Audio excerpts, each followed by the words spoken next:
सही। ऐं ॿुधायो पियो त 11 मई ते शायदि नून लीग जो इजलास बि आहे ऐं पार्टी जा समूरा मामला बि नवाज़ शरीफ़ साहब पंहिंजे हथ में करणु वञनि पिया। वरी जंहिं अंदाज़ सां उन्हनि इसाक डार साहब खे नायब वज़ीर आज़म मुक़ररु कयो, राणा सनावला साहब मुशीर थी विया आहिनि शहबाज शरीफ़ साहब जा। पोयां बि ॿुधाए पियो त खुरम दस्तगीर हुजनि, मियां जावेद लतीफ़ हुजनि या उन सां गॾु ख्वाजा साद रफ़ीक हुजनि, हिकिड़ी लाट आहे जेका रहिजी वई आहे।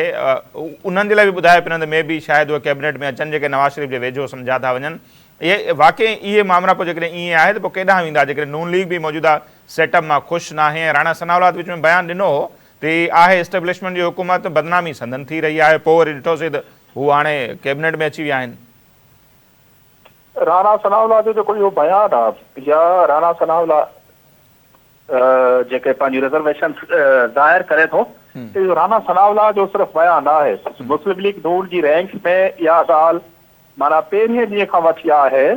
ख़ासि तौर ते जेका वज़ीर दाख़िला मोहसिन नक़वी जी जेका अपॉइंटमेंट आहे एज़ वज़ीर दाख़िला, जेका मुल्क जो तमामु अहम उहिदो आहे। उन खां अलावा वज़ीर ख़ज़ाना अलाए किथां आयो, कंहिंजी सिफ़ारिश ते आयो, कुझु सेनेटर ज़बरदस्ती कराया विया।